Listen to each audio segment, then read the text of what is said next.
Yeah. Welcome to Breakfast at Midnight, working title, where the hot button topic is green sauce. Is it spicy? Is it not? Will the world ever know? Obviously, you got the guys here. We got Zach, who's actually drinking some coffee, so he's got some proper breakfast stuff. Fred, who's got a toothpick, potentially, Toothpick and beer. and beer. And then Horse. I have a salt lick. He has a salt lick. There you go. So we're going to do a kind of a new thing where we start off every show just kind of talking about stuff we've played lately, movies we've seen, maybe some music we've listened to, just, kind of a 60 to 90 second quick review, maybe, talk about it a little bit. I'm not going to start first, obviously. We'll go ahead and start with Zach here. Game you've played here recently, Zach, movie you've seen, music you've heard. No recent movies really, but I just finished season 3 of Peaky Blinders on Netflix. I kind of like that show. I wish there was more than 6 episodes in a season, but whatever. There's other shit to watch. Games, I don't know. I've been kind of busy this week. I went to a wedding and shit of that nature. So I've just been playing WoW pretty much. Got some more gold, got some more tokens. Life is good. Right on, Fred.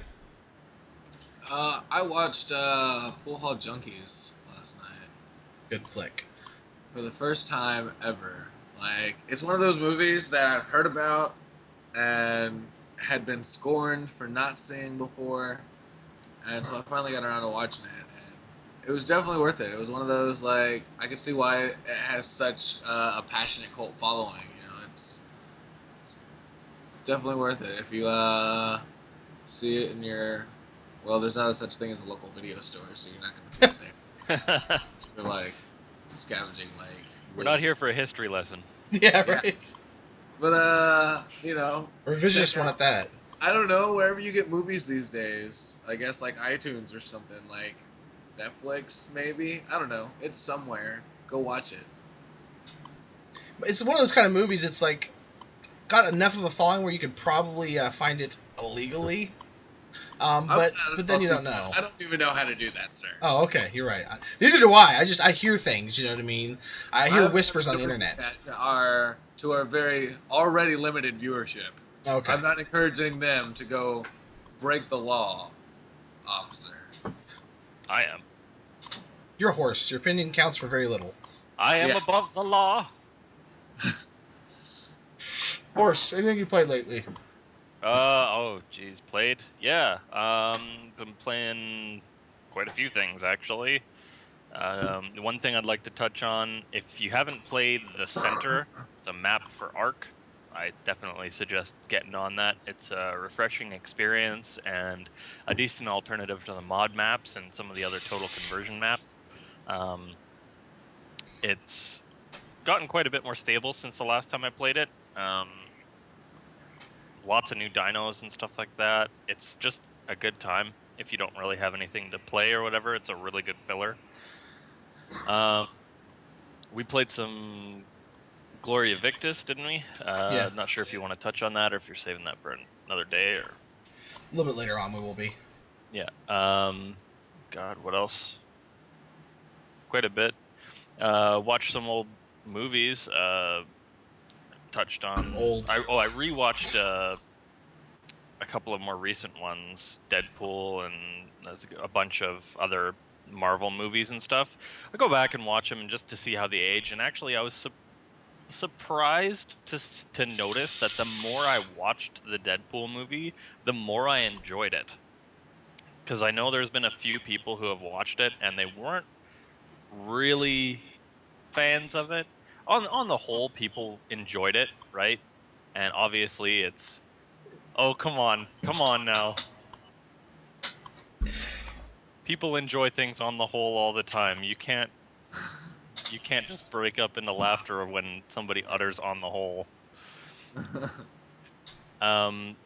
yeah, I think it ages pretty well, considering that it's like a fourth wall breaking violence comedy. Because the more I go back and watch, say, Spider-Man, or The Amazing Spider-Man. Which one? Which one, though? Which one? The one with the... Tobey Maguire? Or... Andrew Garfield. Okay. No.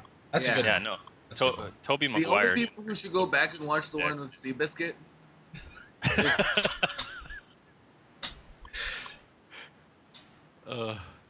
No, but not sure how to answer that. Yeah, some superhero movies they don't do very well as you continue to watch them, and you see them and they're just blah, whatever. Seen it 100 times. But I actually found watch the same guy in spandex. I a love superhero lot, movies. especially if you're of a certain way of life. But that's for a completely different topic. That's for a different context. But wait, there's more. Oh, there always is. There's always more. What else? Obviously, Game of Thrones. But Oh God, did you watch the new episode? no, not yet. So good. Yeah, it's totally in my queue. But yeah, biggest points, definitely Ark. Check it out. If you're bored with it, download some mods. It's a totally replayable game. It's got tons of hours in it. It's a lot of fun. I have been playing quite a bit, pretty much the same as Horse. I've been playing Viscera Cleanup. I have been playing Gloria Victis, which we'll touch on later, and Hand of Fate is the one that I really want to touch on. Been playing 7 Days as well, obviously. If you watch the stream, you know that. But Hand of Fate is a game that was a part of a Humble Bundle. I don't think it's still going on. If it is, go buy that ASAP because it's really, really worth the $10. It comes with Viscera Cleanup, which is awesome, as well as Hand of Fate. Hand of Fate is incredible.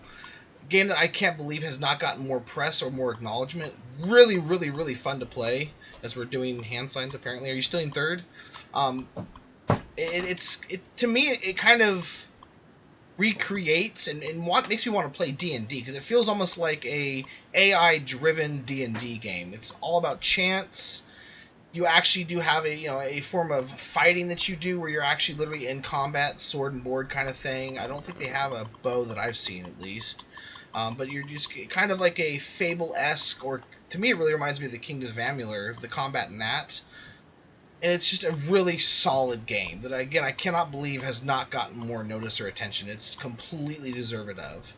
And I don't want to say that if you end up on a Humble Bundle, your game is not doing well, but it just feels like more and more Humble Bundles have these games on there that are looking to get more press, get more notoriety. They're not games that are blockbusters at the time. As far as I can tell. Humble Monthly, yes, but the Humble Bundles, I don't think.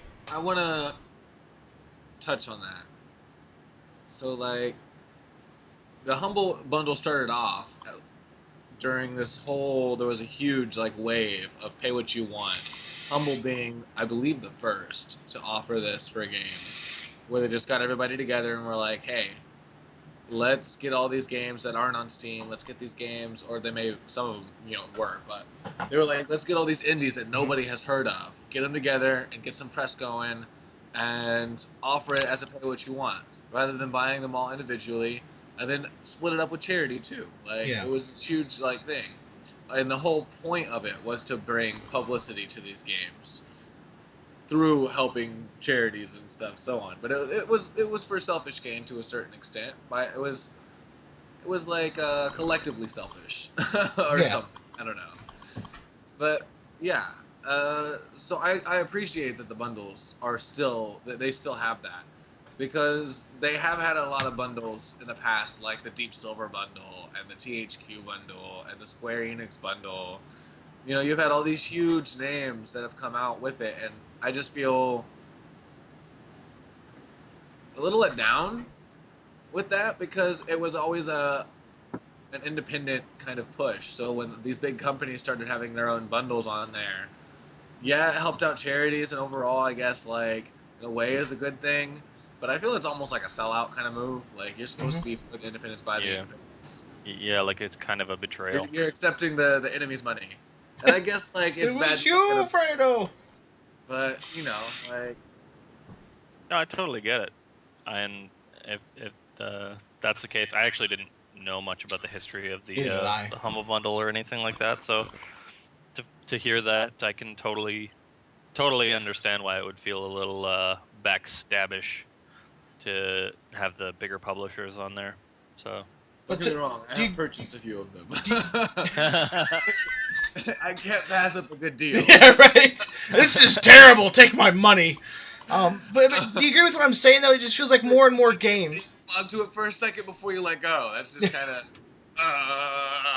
Yeah, yeah. But do you agree with what I'm saying though? It seems like more and more of these games that are coming on here are games that aren't getting enough publicity, which is cool for them. But some games that feel like Deserve it.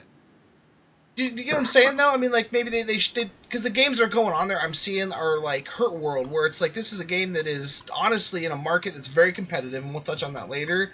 That doesn't do what it's supposed to do as well as its competitors, and it, not only does it come across as a poor man's version of something else, but is a poor version of something else. You know what I mean? It's and I see games like that on there fairly frequently. It's like they're thrown in with these bundles with quality games, and so I don't.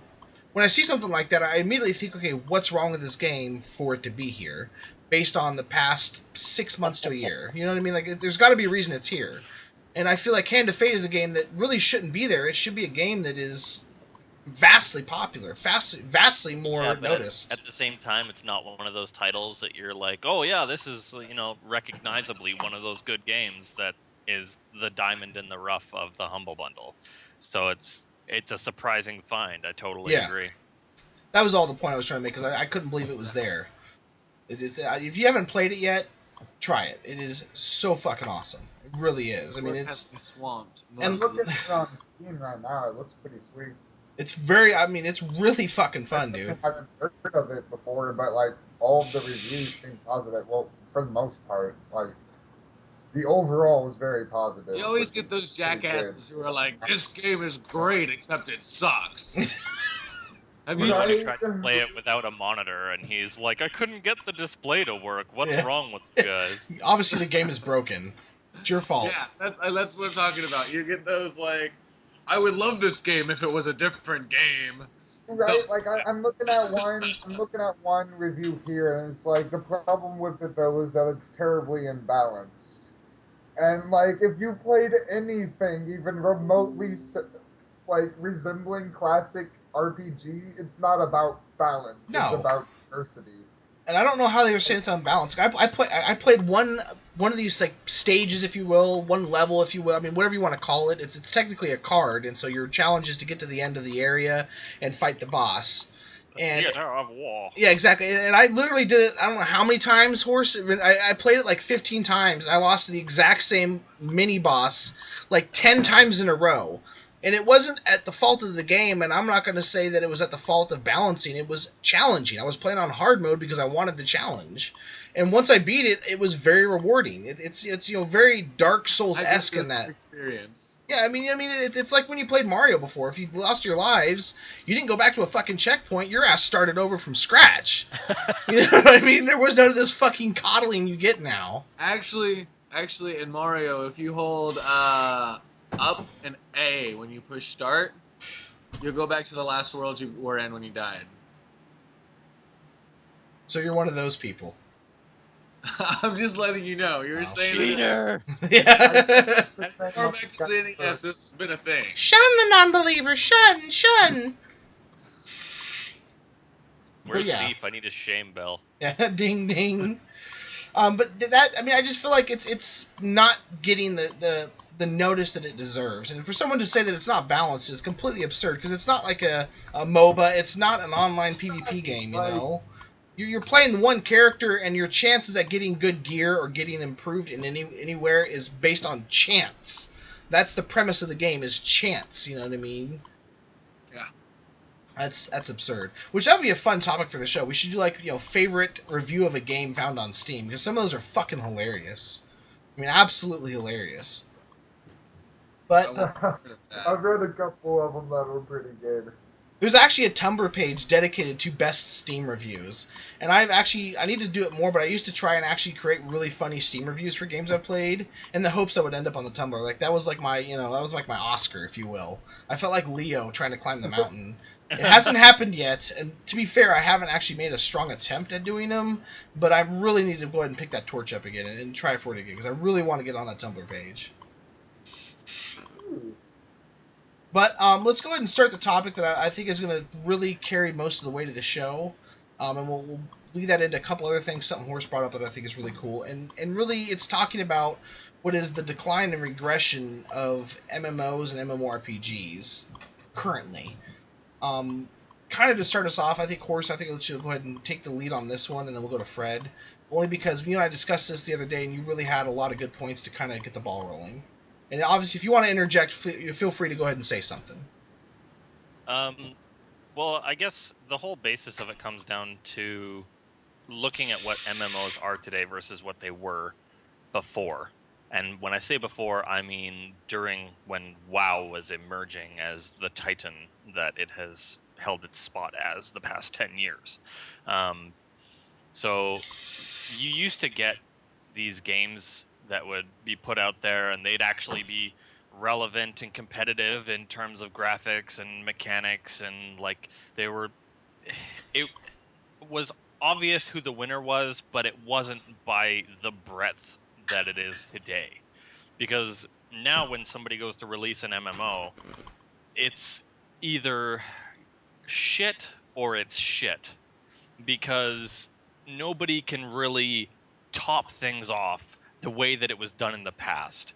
And we have these romanticized ideas about the way things used to be that just can't be topped without making something that is, simply put, perfection. And people are still trying to put things out there that are competitive for 5 years ago, not competitive for today.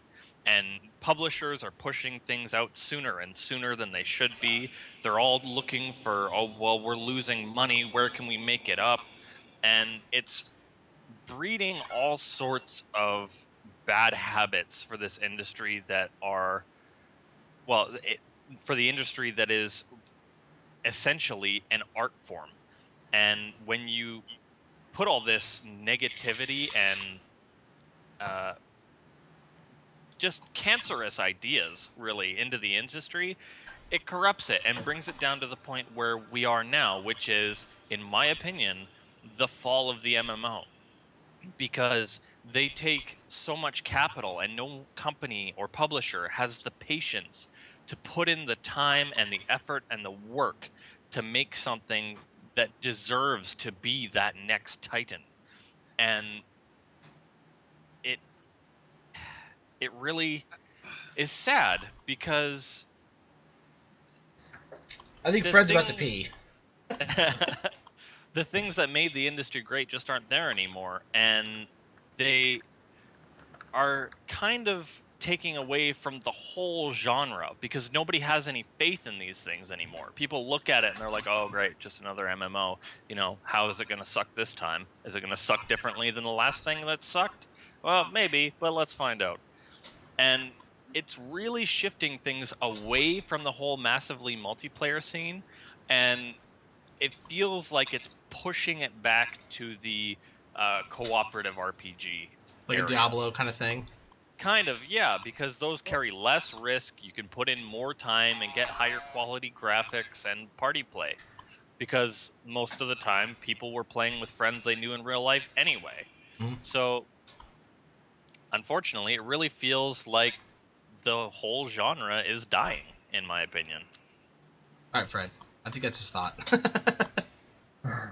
Oh man, I don't even know where to start now. Like,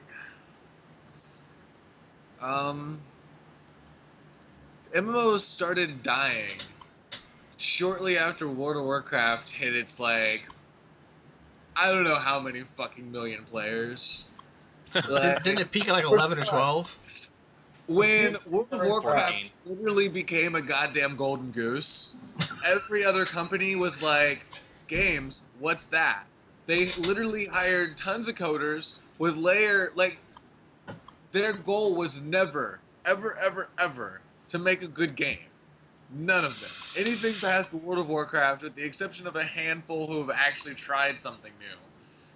Standards are WoW. If you don't meet WoW numbers in 6 months, you are a failed game. That is literally the standard. It set the bar so I couldn't be reached, basically. Yeah, and then players are like, we don't want another game like WoW. We want something original. We won't buy something if it's if it's whatever. But they still keep buying the games anyway. But not enough to keep subscribing. So they have the initial numbers they want, but not the overall numbers, and they can't figure it out because you motherfuckers keep playing WoW. So, What? How dare you, sir? You have impugned my honor. everybody in the same breath is like, we don't want another game like WoW. We don't want, give us something original. And then they're like, but meanwhile, you shock anything. You shuck it. Anything that's original that comes out, you guys are like, it's not WoW enough. We don't want it. And then when something that comes out that is a better modern version of WoW, you're like, this is too much like WoW. Get rid of it. Or like, oh, there's a WoW coming out, an expansion? I'm going to play that instead. What game was a better modern version of WoW? Which one? Because I must have missed it. They're promoting them to be, is basically. But yeah, I mean, I agree with Horse. WildStar, fundamentally. No game has been given a chance, is what I'm saying. Yeah. Like, it's immediately, like, games are just immediately fucking tank. Any of the ones that do moderately successful, nobody knows what to do afterwards because there's the only people with the experience are World of Warcraft. And they haven't told anybody else, apparently. Zach. Are you kidding me? You got the secret to success. You keep that shit to yourself. You To be fair. bottle that and sell it off one drop at a time. Expansions pack style. I got it now. That's why they fucking do I expansions. feel like the MMO audience is moving towards first-person shooters because first they were the competitive scene was moving towards MOBAs. The first-person shooter scene has always existed, and then the MOBAs are starting to turn more towards a third-person and first-person kind of thing with like Overwatch being kind of MOBA-ish. You got Smite, Strife. You got these ones that aren't the isometric. You have or esoteric, whatever it's called. You have the Paragon. they're more like first-person or third-person games, which then introduces the whole shooter aspect, which then you end up with Overwatch or Destiny. You know, like I feel like that's the direction that MMOs are going. It's always been an idea, even as far back as the Atari. We had modems that to connect games together and shit. Like we're gonna have MMOs regardless. It's just not gonna MMORPG might be on its downslope. Yeah. But the thing is, it's not that difficult of a concept. Like, you could literally take basic things that games have done right and then put them in an MMO, and you would have a successful game. The problem is nobody does it. They always shirk away on one thing, or they do really well in one particular area, but then everything else is shit. Well, and the other thing is nobody's happy to be niche. Why is it so hard to take systems that clearly work and put them together in one thing with half decent graphics for the times? Like, why is it so difficult? Like I said, the other thing is nobody's happy being a niche. Like, Well, I feel like with MMOs, you kind of need a large community to have it be at its full potential. Like, you can have smaller communities and people can have fun with the game, but the more people playing an MMO, the better, realistically. Like, that's why it's an MMO.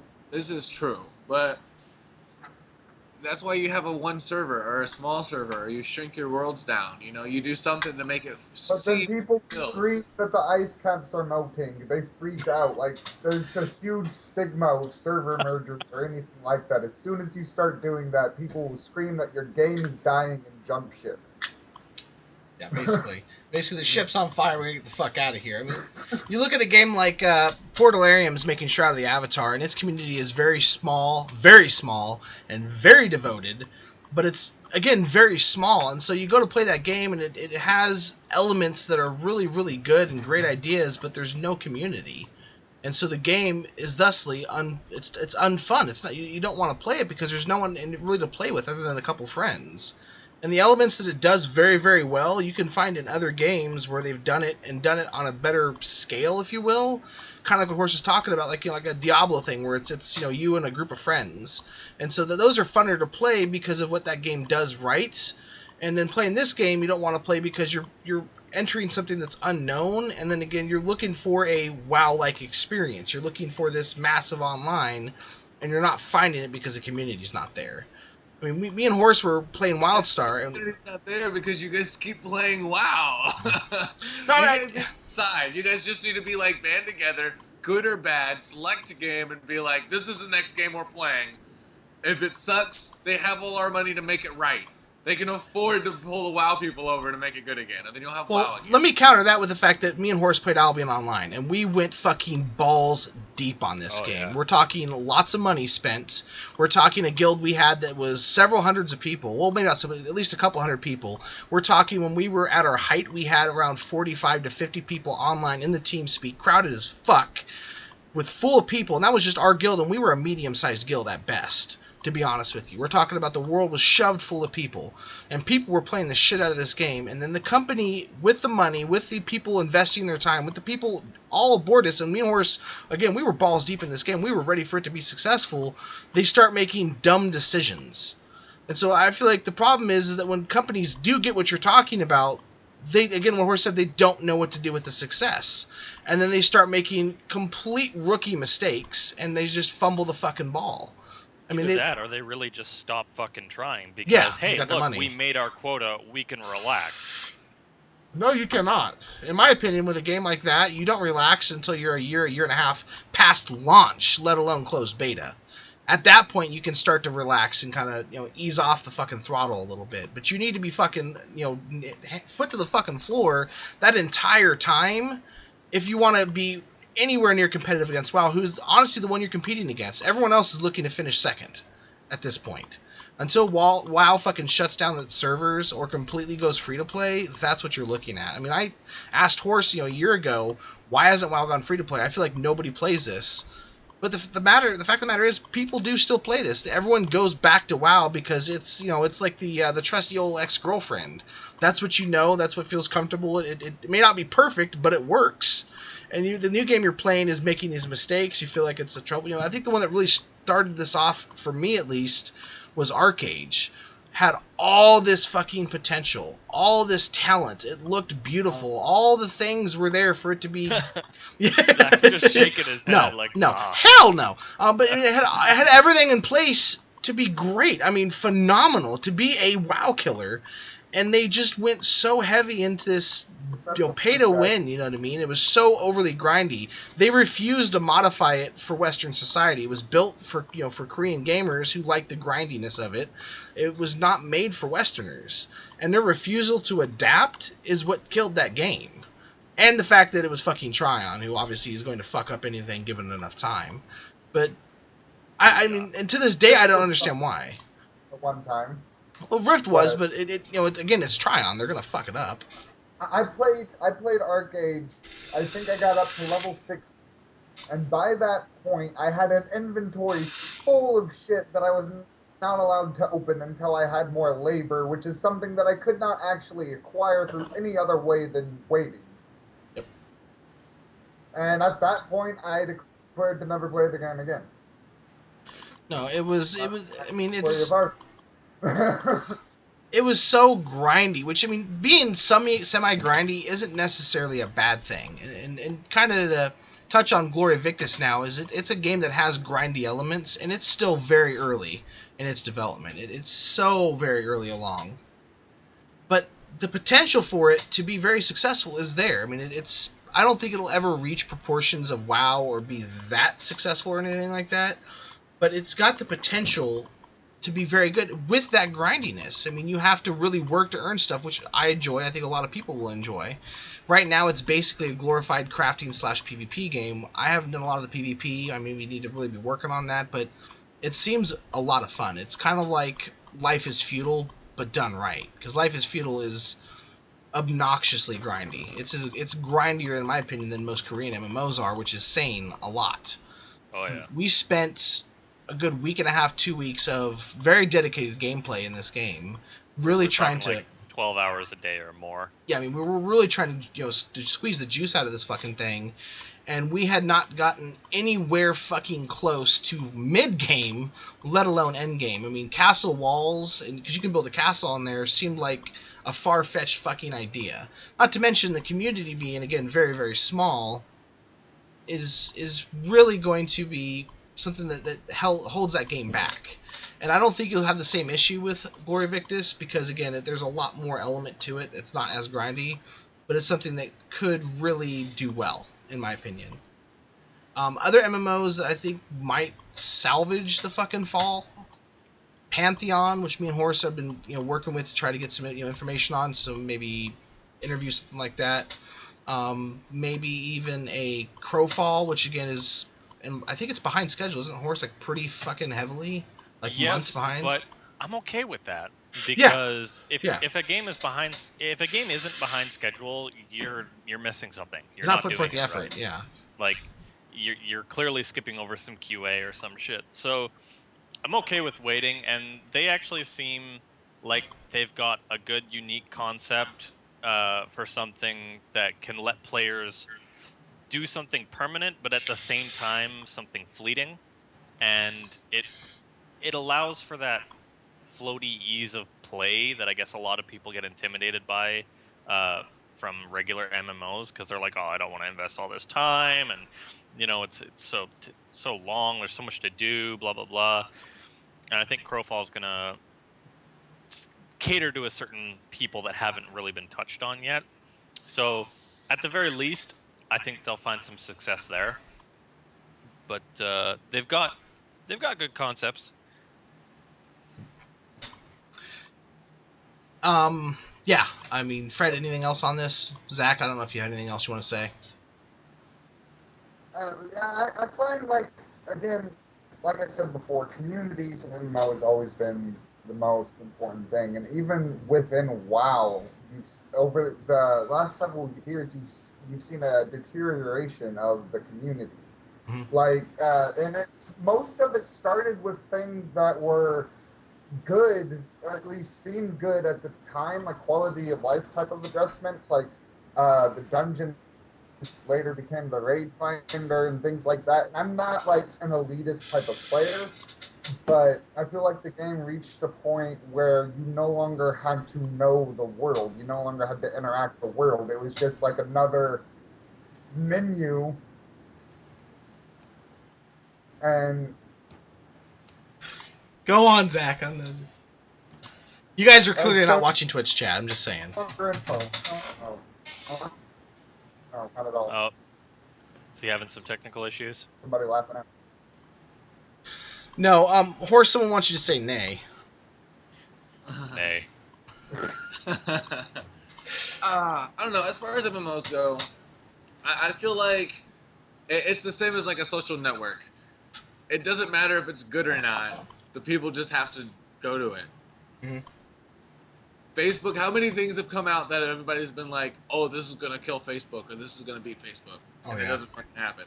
Everybody talks about how they're going to leave Twitter and go do something else, but it doesn't happen. Like, Unless you're Zach. Oh, really?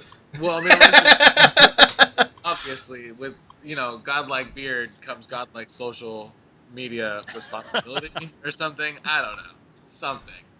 But I'm just saying, in general, these are not leaving from the norm, because even though as like tiny amounts of people might fall off from this social networking like website and go to use some niche one, the mass amount of is going to stick with it. It's the same for gaming. Everybody complains there's not a big enough community around these other MMOs, and it doesn't really matter if that MMO is good or not. There's no communities there regardless, because nobody wants to really commit to another one after they've put so much time into WoW or EverQuest or RuneScape or any of the other ones that are like wherever they're at or were where they were. Nobody wants to move around. So as Barney said, until the servers close, World of Warcraft's probably going to be the king. Just because nobody wants to give up and completely try with their entire friend base. Like all at once go to these other ones, and that's what it's going to take. They'll have to fall off by the handfuls to these other groups, and that's just not going to happen.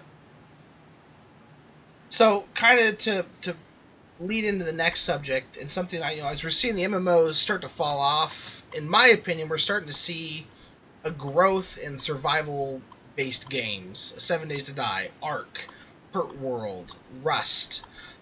There's shit tons of others on PC, but I feel like the more that are, Minecraft obviously, more that are coming to console, the more that industry is going to grow, that genre is going to grow, the more people there's going to be. for me, 7 Days to Die is a good thing coming to console. Some people might complain that it's a PC game, console plebs, peasants, etc., etc., etc. I think it's a good thing because any money that they're making is more money they can put into development. And while Horse might not 100% agree with me on this, they have been taking strides towards getting closer to the end of this game. He's of the opinion that they've been in development for like 4 years now, I believe. They should be done by now. But the more I see these games that are not taking their time and are not putting forth the effort, the more I look at 7 Days and I see that, hey buddy, you're trying. I appreciate you making the attempt. Keep whacking away at it, you know what I mean? They're coming out with all kinds of exciting stuff. They're adding things in that I wasn't anticipating. I felt like, honestly, 2 alphas ago, they were getting close to being done. This most recent alpha, the more stuff they come out with, the closer I think they are getting to be a final product. But with the community and the genre as a whole, I think it's really set up to have a really big explosion, have some games really reach peaks. I think Ark is the one that's really the wow of this industry. It's the one that's really carrying it there because it does everything that most games do, but it does it better than most games do. I think the only thing that, in my opinion, is really strongly lacking is PvP. Only because in optimization, because I'm looking for a certain experience when it comes to PvP that only 7 Days can provide, and I don't think Ark is capable of. So it's a different experience. With PvP with Ark, to me, is like an H1Z1, a DayZ, where there's, well, not even that, I guess, because those are different again, but it's just a different experience than what I'm personally looking for, and I don't think it's as good as it possibly could be. Zach, I don't know how much you've played of Ark and stuff like that, but would you agree with me on that there's a large growth in that particular genre? Yeah, absolutely. I personally haven't played much yet. Like, I've seen some gameplay, but for a while now, Ark has been #1 on my games most played by friends by like a significant margin. So I've been meaning to check it out, but again, like I do a lot of different things, like some video games, but then I also like socialize and all that, and I don't get the time to play a lot of these games that I would like. Games I have, like that I've literally never played. But yeah, like I've always been a fan of survival games anyway. I remember, like just like I started with some kind of survival horror games. Like Fred actually got me into like the Resident Evil games, and like I kind of got addicted to that adrenaline rush that like the simulated fight for your life that only a survival game can really provide. And I think like the horror is like being relaxed, and like just the survival's coming out because it's a broader audience. Not everybody wants a game to scare the shit out of them. But it looks really fun. I've played all kinds of recent ones. Like I don't remember what it was called, but I played this game that was in early access. I think I played it with a friend of mine, and like you just wandered through the woods, and there were zombies and shit, and you picked up wood and all kinds of random bullshit and made things, and it was really simple. And like that game at least wasn't very well made, but even that I had a decent amount of fun with. Just the idea that I'm adventuring around and I could die, and you do it with your friends. Fred, What's up? Thoughts about my opinion here? Because I really feel like that's where it's trending right now. Is the survival games is about to really take a huge place in the industry. I think it's about to retake its place in the industry. The survival genre has come and gone in waves. Much like I feel we're about to see a wave of World War II shooters again too, but we can touch on that in a little while. Survival games are coming back and in a big way because we now have 2 new things happening. One, VR is about to blow the fuck up. That's going to be huge for these survival worlds, which already exist on the traditional style, as you're wandering around on your monitor with the mouse and keyboard. But what sets the current survival games apart from the classic ones, and even like, you still kind of have 2 styles, but you had, for the longest time, your Resident Evil, Silent Hill, Clock Tower, Fatal Frame, and they all, Dino Crisis, they all had like one thing in common: clunky controls, weird camera angles because you can't be. Most of them weren't really scary in a first person. Later on, they started adding the first person aspects, but it made them more action with some horror elements. Most of them weren't that scary. Alone in the Dark, not scary. Condemned, that pushed a little bit, but most of them weren't scary. You know, like most of them weren't really scary though. You know, there's a few, but it was just much harder to pull off in the first person for some reason. And I think that's because they're still done like action games. What made them scary in the old days was the fact that you had these hard controls. Like, oh my god, run already, he's coming. Yeah. No, don't hit the wall. Turn, face the door. Yes, the door. No, not that door. Don't you want to live? Right? And so I think it's just a reintroduction. Let's approach this genre from a new approach, from a new direction. And I think it's that's where we're at. massively improved too, because you have the open world aspect. You have a lot more you have creativity. the open world, you have the abandonment aspect, you know. So like things with like DayZ and stuff, when H1Z1, Abandonment. you're like in the middle of nowhere. Why does anybody love me? But you're out in the middle of nowhere, and when you do come across somebody, you better hope they're friendly because there's a good chance they're just gonna shoot you and steal your shit. Like, there's a real sense of danger more with these games than there was in the old days, and even with games like The Last of Us, the way it's story driven, the way that there's a lot of areas with fixed camera angles. You can't just walk in and be all like, let me swivel this camera around so I can see stuff. So it kind of brings in the same feel that the old Resident Evils had with like the clunky controls, without the controls feeling so clunky. There's the fixed cameras, you know, which kind of helps control what's happening on the scene.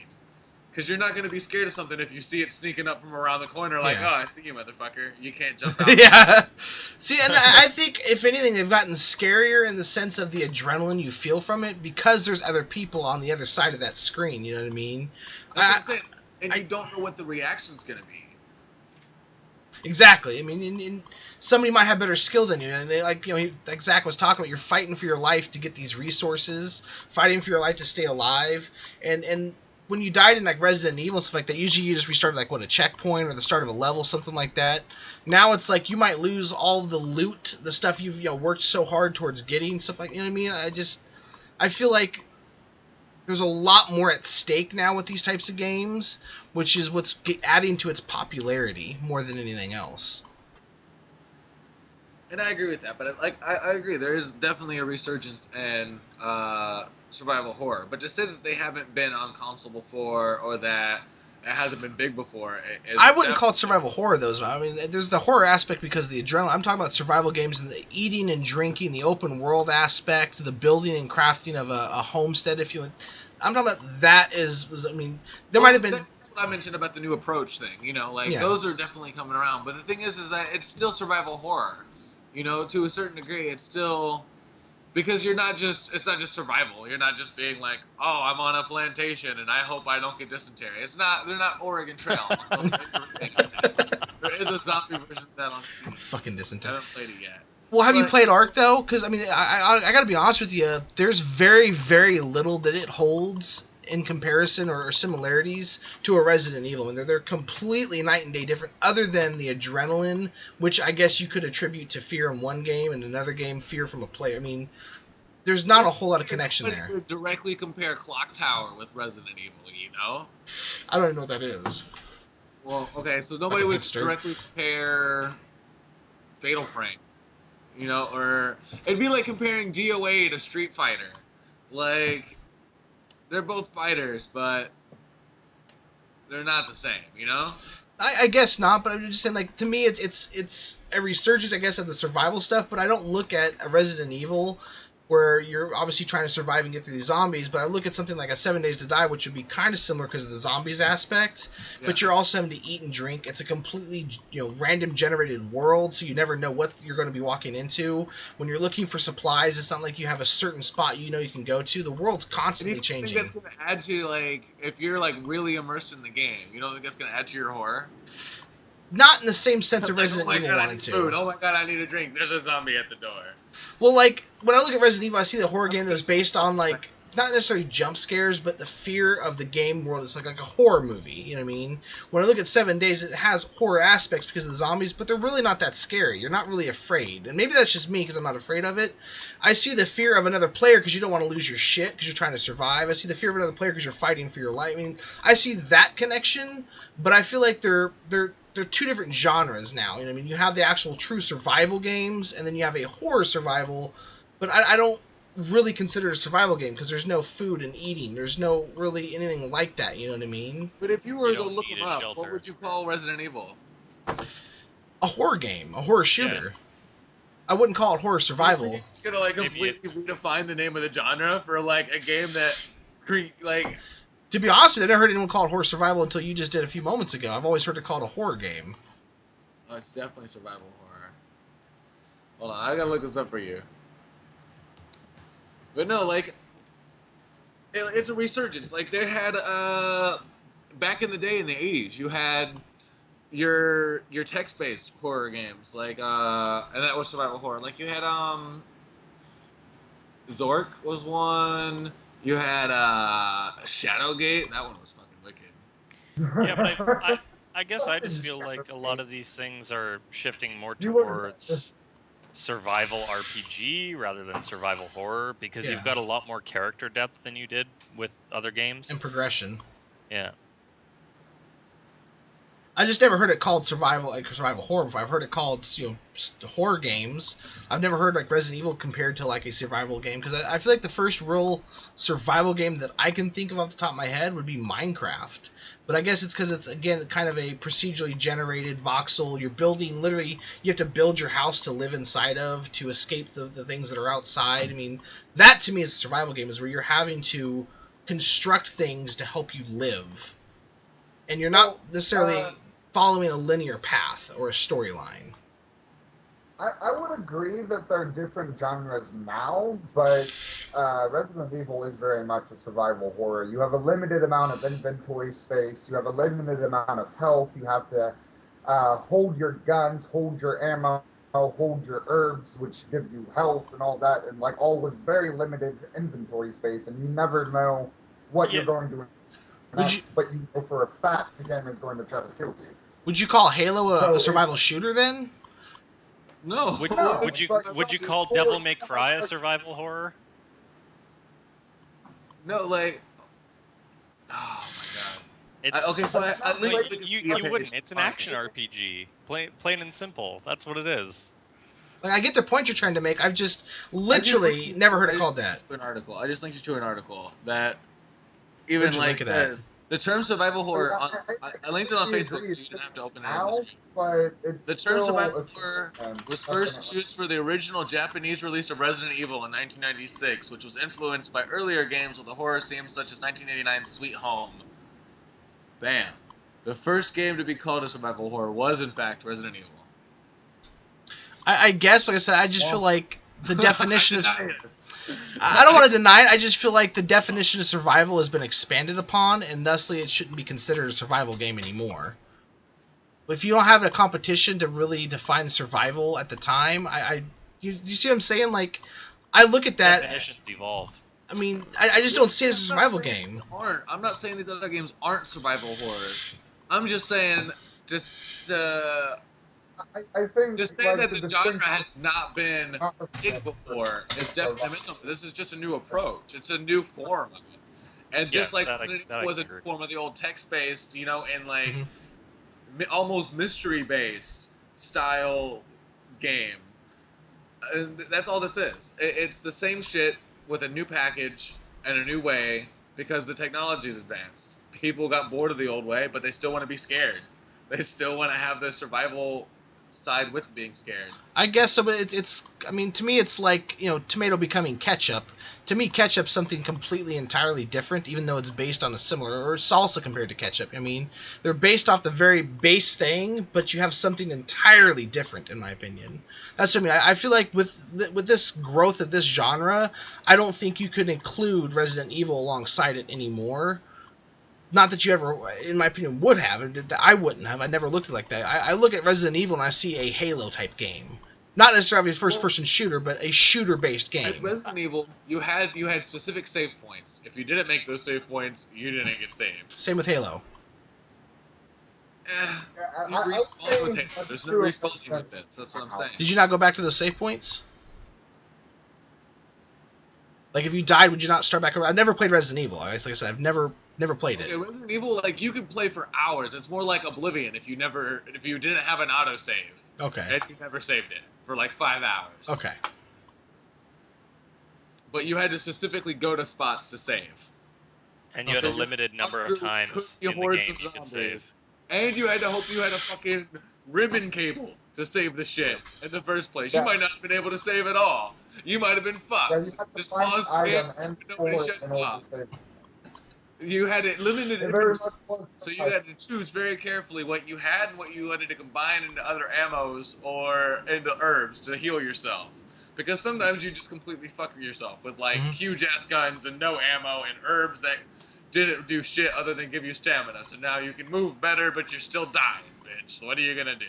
See, but that's the kind of thing that makes me feel like that genre or that type of game has been redefined to a horror adventure, because you've got these paths that are laid out for you. Nothing really random can happen because everything is trigger events. Redefined.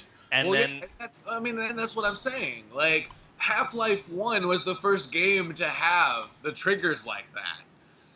Like, as far as that kind of world goes, where it's all live action, not live action, but it's all live within the game. Like, as soon as you walk, something within the game happens.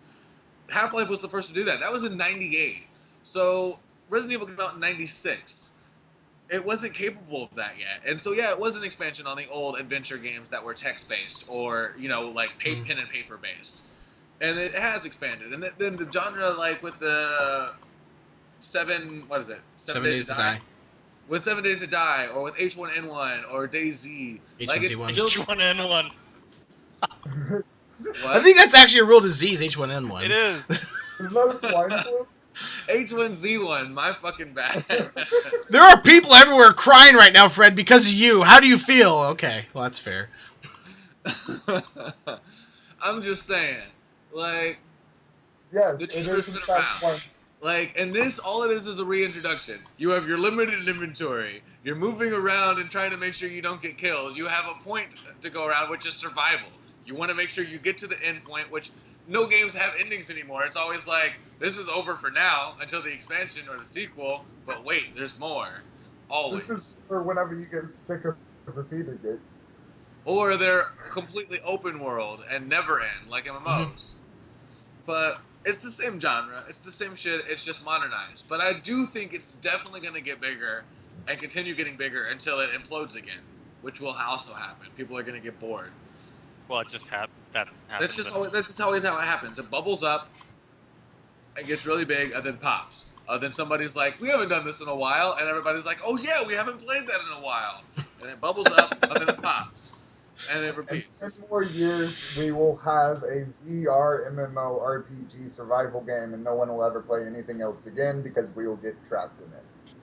We will all actually die. We've all seen We'll all Sword wind Art up with Online. PTSD at the least. They'll have actual exit points in the game that you can't desync unless you go there to add to the horror aspect, and everybody literally gets stuck in the game. And you can only come out if you find a particular ribbon item. Oh shit. As you are eaten alive repeatedly. So, to take that and kind of lead into the next thing the horses wanted to talk about, and I think this is something we can really flesh out very well indeed. Early access games, are they being abused or nah? Like the redheaded stepchild of the family, continually being beaten, misused, put out there for display, and then completely being denied. Is this the proper way to be handling games? Hold on. I want to know who this redheaded stepchild is because I would like to treat her right. It's not a girl. It's a boy. I'm no longer interested. But I mean, folks. I kind of agree with what I think Horse's premise is going to be, is that because it's affecting games negatively, it's not really conducive to creativity on a level that's going to be, when you're spending money, you're getting something worthwhile. At the same time, I think it's just the way it is. You kind of, like, with taxes, you kind of have to pay taxes. Fred obviously is one that's not going to agree with that, but whether you like it or not, you're going to have to pay taxes or you go to jail. I mean, you may not like it, but things are the way they are. You can't change that. That's just...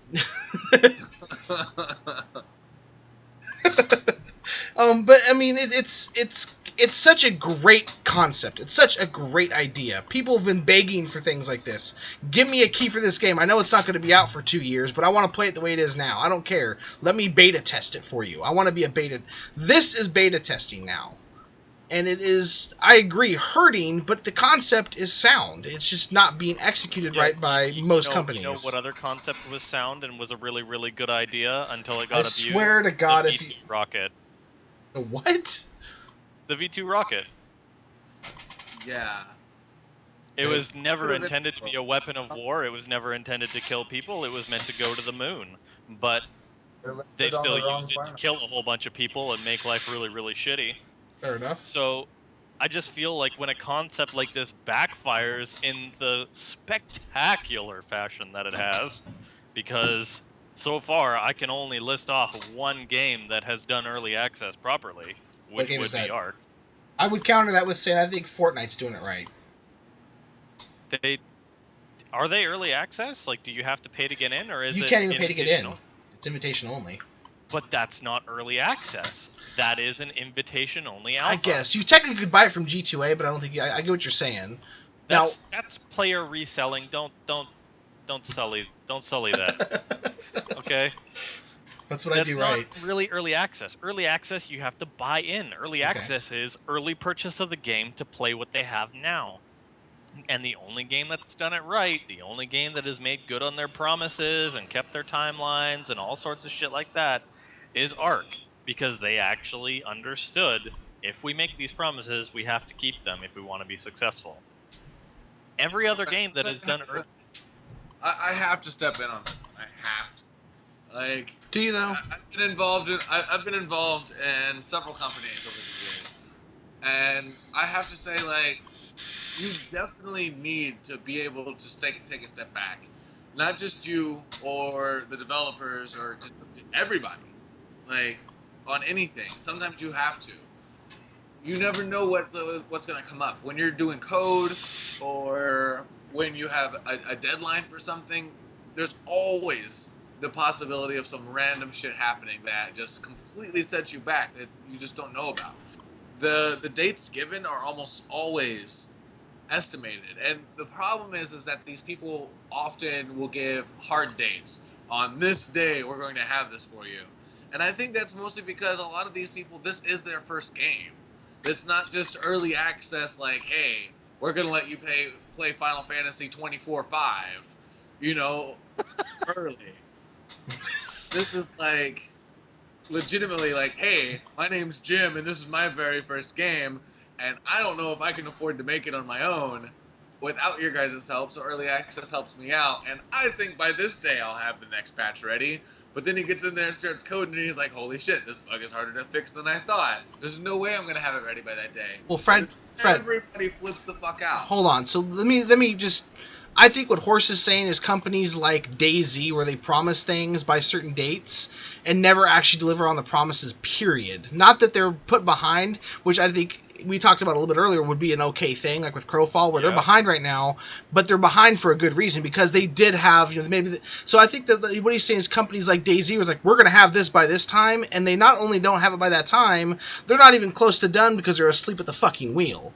Not that, then you also have companies that completely go under or are only in it for the money, and they completely bail once they have a certain That's amount. what I'm saying. Like, exactly. That's what we're talking about. That's why the whole system is being abused, and it's cancerous. You're talking about companies that are doing good, Fred, and he's talking about companies that are fucking people in the ass.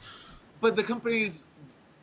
This is going to sound harsh to probably both of you guys.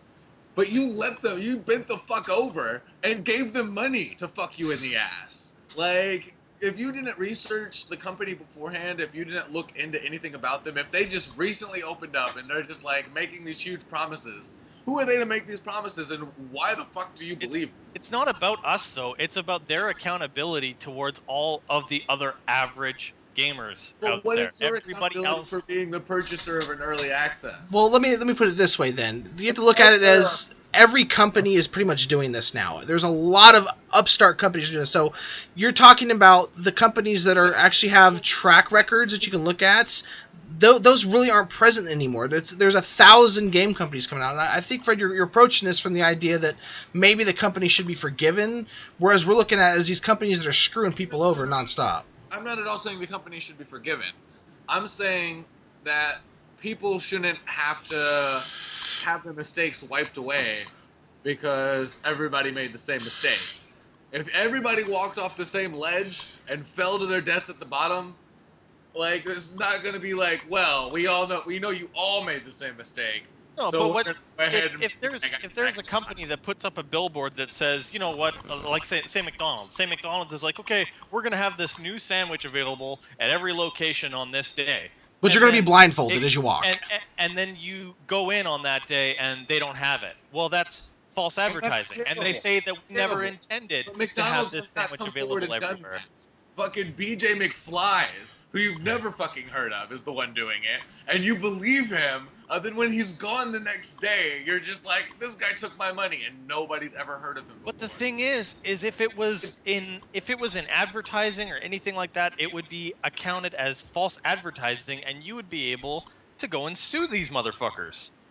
Well, there's also disclaimers, though. When you go to do an early access, Yes. you agree to all of this. It's all pre-laid out before you. You, as a consumer who agree to this, if you didn't read it, that's your fault. Like, I don't read half the EULAs. I find EULAs. summaries. Yeah, I find summaries elsewhere. So I know it's in them. Is there actually a website that provides summaries? Is that a thing? Okay. I Google it. Sometimes I'll actually skim them. But either way, like, it's laid out. It's a scumbag move. It's maybe designed to take advantage of the average person. The average person is a retard who Especially since deserves to it's have right there on the who screen. deserves to be taken advantage of.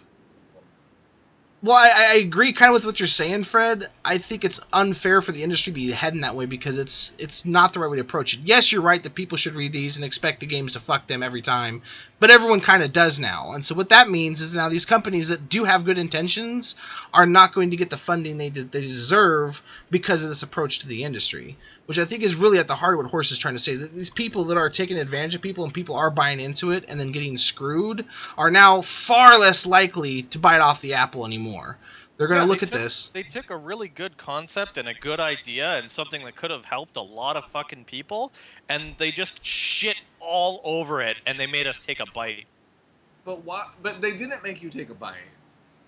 That's what I'm trying to say. Like, I don't feel like early access is damaged at all because I've never approached it from a mindset of this is some huge thing that's going to change or revolutionize the industry. I've looked at it as like, Yeah, hey, but this you're is smart. helping out. Don't feed the ego. Don't feed the ego. Like, Well, let me ask you this, Fred. How many, in the last year and a half to 2 years, how many early access games have you personally paid cash money for to buy into and had hopes for? 3. You know how many we've bought into and had hopes for? No, wait, no. Since early access started, 3. I'm saying the last 2 years. Oh, since early access started, I have paid for 3 because the rest I did not believe would follow through with any of their plans. And I've been let down once. Most games aren't like that. So the thing is with early access, basically, if you don't buy into early access, you're looking to not be playing the game for 2 years to 3 years, if it ever comes to fruition.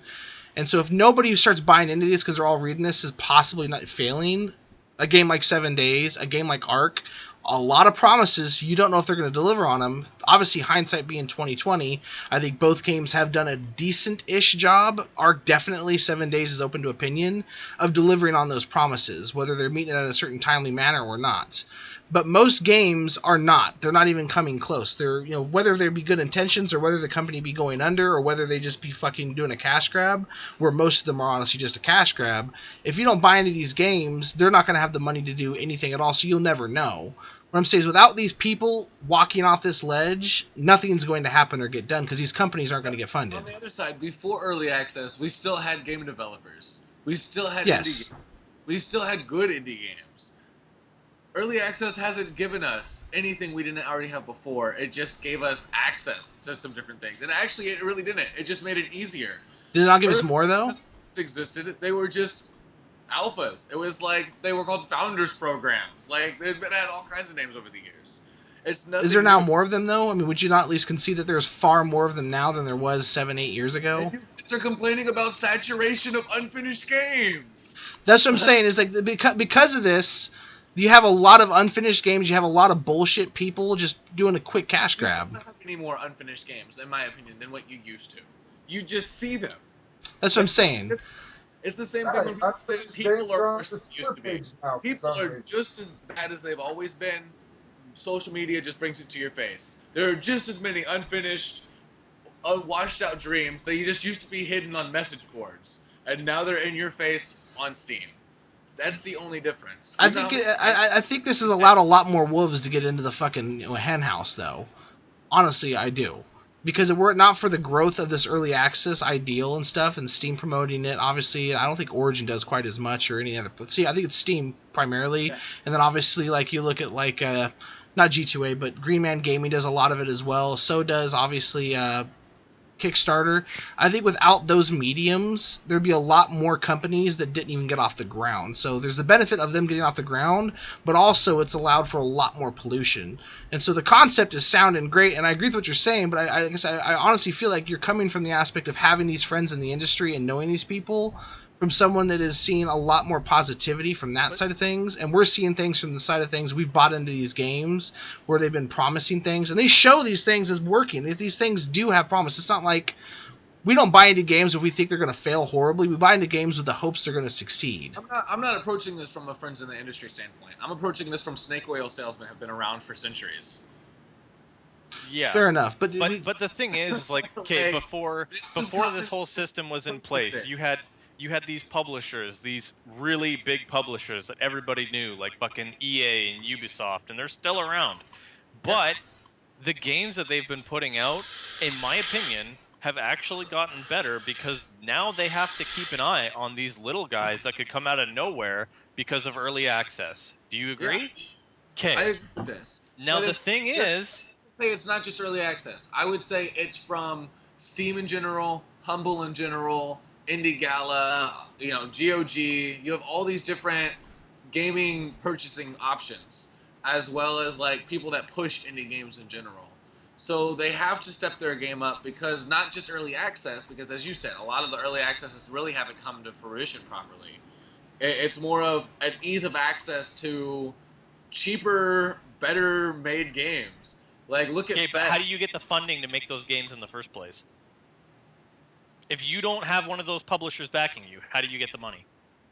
How do you get the money? and you don't have good credit. You can't just go it alone. Like, how do these publishers 15 years ago that are indie developers get the money to do these if they don't have the money to begin with? It's code.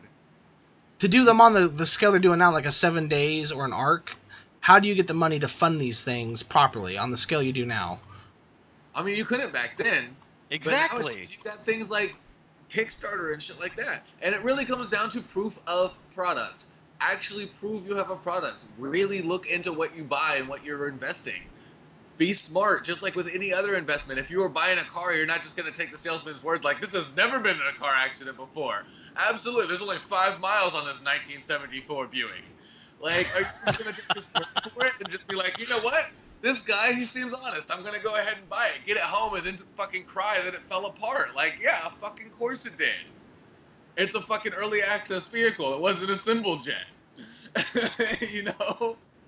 No, I get what you're saying, but the problem is these games, they show you stuff that they can do because they're being done, and you see other companies being successful doing this stuff on a certain level, and so it's not like you're buying into something you think is going to fail. You look at it and it looks like it's going to succeed, and yes, you know it's a roll of the dice, but now with the industry the way it is with the early access, it's all a roll of dice unless you're a fucking massive millionaire fucking publisher. It's always been that way.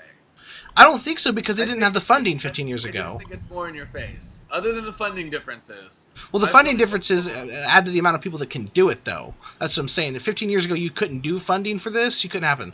Perfect example of the time a good story. Well, hold on. The perfect time example of a good story. Yeah. The guy that developed this fucking farm game, Horse, what's it called? The one where we played with Synthel a lot. Stardew Valley. The guy before this game went on to Steam and actually grew popular, he got money through early access stuff a little bit, and he also did most of it on his own. He worked at a fucking movie theater. He made minimum wage and he worked part-time and his girlfriend supported him. But that is, the exception to the rule. Most people are not going to have that kind of opportunity. Now he's a multi-millionaire, but without the ability to get out there because of these early access games, he wouldn't. So I'm saying 15 years ago, you do not have the amount of fucking early access, the amount of indie. None of that was really as prevalent back then. It just didn't happen. Yes, there was some, but most of those people, I mean, if we go back and look at them, how many of them had a job in the industry where they made really good money, had the connections and the contacts to make things happen? Versus now where anybody can put a thing on Kickstarter, and if they get enough fucking views and clicks, it's going to get started. But you don't know if it's going to be successful or not. No matter what you do, the games now are going to be a roll of the dice. I guess I don't know how many you've bought. We've bought in plenty and looked at plenty and researched into plenty. The amount out there that are promising the world and are actually going to deliver are far and few. And I agree, you need to look into this. But the problem is, everything you look at is going to be that unless it's from a major publisher. The concept that there's only going to be a handful of games worth investing in means you're not going to have any games to play. If you don't have any games to play, what the fuck are we doing? Quality over quantity. Would Agree. you rather have a whole bunch of games to play, or would you rather have a couple of good ones? What I'm saying is if you don't invest in some of these and roll the dice, you're not going to have any games, period. Because every game that I've seen come out has a massive risk attached to it, excluding the ones that come from the major publishers. That's my point, is that unless you would take a chance on something, there's no way to know. I do. There's been, like I said, there's been early access games I've bought. I know, but I'm saying you've only bought Not even 3. that. I support indies. Like, when they come out, I buy them. In general, the developers still get money from me. Correct, but after it's come out and been proven because people have bought into it with early access, so you're basically taking it. I wouldn't say taking advantage, but you're getting the benefits of somebody buying in early and believing. I don't pre-order games either. No, but pre-ordering and the idea is the game's already done and ready to go. But the thing is, your mentality is what holds back the smaller developers from actually being able to make a good game and compete with the larger publishers in the industry, which you said was a good thing earlier on. You said having that competition has stepped up the game. But and I agree. You're saying that you're not willing to put into that? I'm not an early adopter. No, I'm not. I'm not willing to make that sacrifice. What I'm saying is everyone has your mentality, these games don't get made. Is basically what I'm saying. You can't have it both ways, though. Like, you can't be salty that you put that risk and then be mad that you took a risk.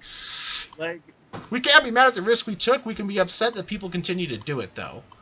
The fact that it continues to happen, even as me and Horace slowly start to pull ourselves towards the direction you're in, we can be upset that companies aren't willing to be a little bit more honest.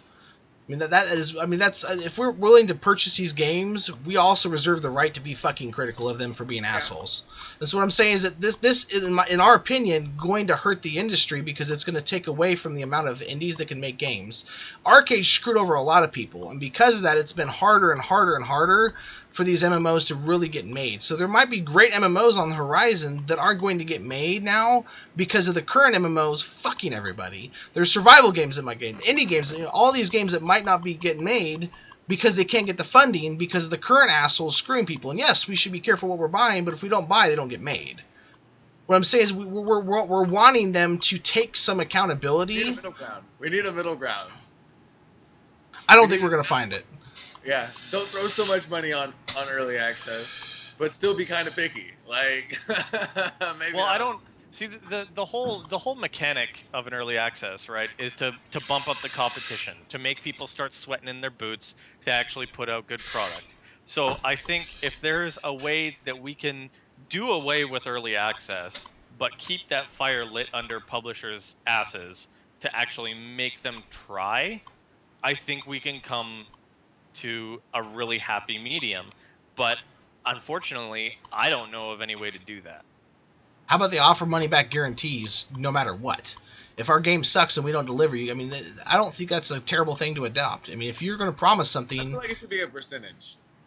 I think it should be 100%. If you promise a certain quality game or a certain style of game and can't deliver, like DayZ, I mean, like how much have they actually delivered on? I think Zach has been trying to say something for Go like ahead, half Zach. an Sorry. hour Go now. ahead, Zach. Go ahead, Zach. Sorry. No, it's like, but that's just not like that could potentially put people in like ridiculous debt if all of a sudden they had to pay back 100% of all their investments that they've already spent on the game. It's like Then they shouldn't start. Then is what I'm saying. Is if they're gonna promise you something, you know, if they're gonna promise you the moon and can't at least deliver you halfway to the moon, then they shouldn't be promising you the moon. If you're gonna say that I'm gonna deliver on a game that's this style with these features and this thing, and then they want to add even more, great. If you're gonna promise me a game with these features and these things, and then not even come halfway towards that, Okay. You've been defending big companies and saying that they're. I'm not defending them. I'm just saying that they are there. Peter Molyneux is who you just fucking described. Fable, every fucking one of them. You could like the first Fable. He was like, you would have a scar across your face wherever you got hit. You would age and you would do that and you do this. So then it was like, and here's this blocky ass that looks like it's made in The Sims. Fable 2, it was like you could do all of this stuff, only then you couldn't. Fable 3, same thing. And then Peter Molyneux was like, I'm sorry guys, I'm leaving the industry. Yeah, but that was after he delivered a finished game that wasn't being bought into early access. I'm saying if that game was brought into early access, I would expect him to give the money back. If he's delivering a thing, he's saying that this is a finished product, this is what you're purchasing. And for the most part, if I remember Fable correctly, he was partially right on some of that stuff. He wasn't far Early off. access is the same as a pre-order. And I don't in a think so. sense, Because you know, can't. it's exactly the same because it's the funds are being used for the same things. Well, pre-order starts what 6 months before it comes out? Yeah. When they're still developing the game at that point. Yeah, but how far along the development tree are there? I'm talking about games where it's day one of development In practically. general, though, like a lot of that's loans. Like that they're like, oh, we're gonna have this much pre-orders and this many purchases. I so would we say the pre-order is going towards putting the game on a disc, because when I see like Fallout 4 was practically finished. Fallout 4 was practically finished, and then you could pre-order. But how far along was Fallout 4 when you could pre-order it? When they finally showed it at E3, I'm saying that's how the old way was where you wouldn't see the game until it was like 90% The done. old way and the new way aren't much different. What I'm saying is like the difference between now and then really is with early access, it's the same as a pre-order. You are buying a product based on what you believe the finished product will be. And if that product never came to fruition, you would have never have bought it. Not true.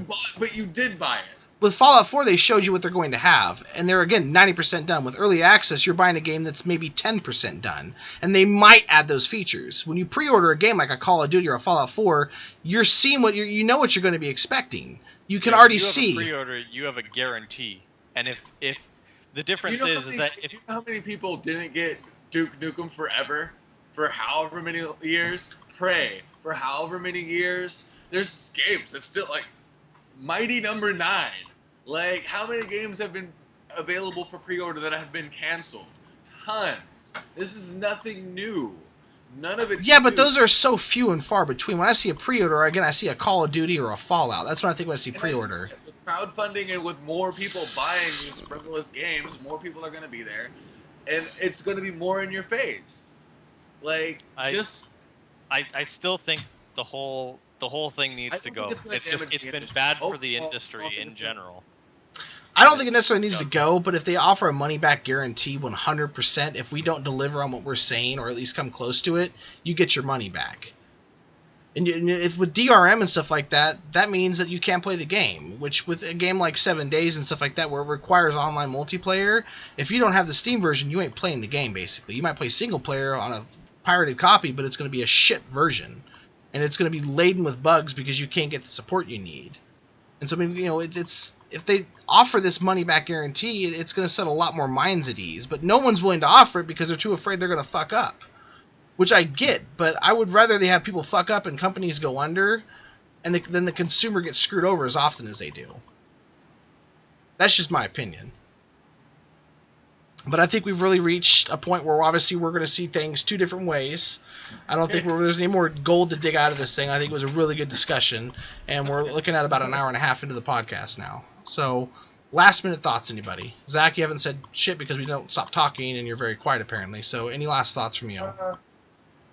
I don't know. I think you guys basically covered everything. I see no problem with early access in itself. However, I don't think it should be on the store page. Like, just because I think Horse was saying something about it earlier. Like, your average user, like, if there is a tag that says early access, but if you're not looking at all that, like, you can read into these games and think that they're a lot more than what they actually are, and then end up Mhm. really getting screwed over. Like, I don't think it should be I can there see with all the other games.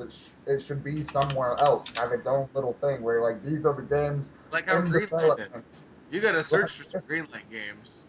Yep. right. Like, I don't think you should be able to just like through browsing the store come across an early access game. I don't think it should be Where they there. obviously put it at the very, very top of the Steam page, just in big fucking bold letters. Look at this game, recommended for you. Right. Like, I don't. And That ass I don't agree fucking. with. I understand, like, there can a lot of good can come from early access, like you guys were saying, like keeping other developers on their toes, like allowing people to produce content that otherwise would not be able to at all. But again, like, just having it advertised in the same way that complete and finished content is in the same place, like, it's not it's not a good idea. Again, like, it should be somewhere else, not on the front store page. I think Zach is the middle ground. Yeah. I think that's a good idea. And Fred, I got something I want to say, but I'll save it for my last minute. Last thoughts on this? I personally don't think it's gonna damage the industry. Nintendo having the exclusive Nintendo genuine approval on their NES games and restricting and banning any other games that they didn't approve didn't harm the industry. Atari allowing everybody only. I mean, there was the crash, in the early '80s, but past that, it's been up. Might have been a few dips, but it's been up, and I don't think it's going to harm the industry. I think it might change the direction a bit. I think it might have a hiccup, but overall, it's not going to do anything. It's either going to stick around and mature itself and figure out its own niche, because you're going to get people who are going to realize, because they're going to figure out better verification processes. You're going to figure out who you can trust and who you can't trust and why and everything else. It's going to mature itself out and it'll be fine. Right now, it's still in its infant stage, really. It's Toddler stage, I would say, but yeah. Yeah. Horse, last minute thoughts? I really don't see it getting any better, but I don't see it going anywhere. It's probably around to stay, the whole concept anyway. And I like carrots. Fair enough. So, just last minute thoughts for me, two things. I don't think it'll kill the industry, Fred, but I think it's going to harm the industry. I think it's going to take away from quality art, because it's going to get worse and worse as more people realize they can do a quick cash grab. And they already have, obviously. It's already happening. I just see it getting worse and worse with more and more games, because fewer people are buying into them, but people are still buying into them. And so the effort is getting lower and lower because they're seeing less returns on stuff. So that's why I think it's going to hurt games. Games that could be better won't be better because they won't get the funding because of the past people, the people screwing people over. And the second part is to kind of take off what Zach says. I think the part of the reason these games are being bought into are games like Ark that are being ultra successful because they are doing the right thing. And so people are seeing this story of Ark, and because it was so good, that's all they see. They can't see the negativity that is far more prevalent. And so I think that is also why people are buying these games more often. But that is basically it for that subject. Because obviously we're pretty much at a standstill with everything. But I think it was really, really good content here, guys. Any more than that, and we're just kicking a dead me. Yeah, basically. So anything anything else you guys want to talk about before we end the show here? Last minute thoughts on anything in general. Anything we've talked about tonight. Anything at all. I'll take that as a resounding no. Just the devil. Okay, well, thank you, Fred. You've said enough. Zach looks personally offended. Yeah, I think he's I missed who the devil was. You can't see it because of the beard, but he's actually crying right now. The beard just attracts your vision downward, and you can't see it. But yeah, great show tonight, guys. I think we did really, really good here.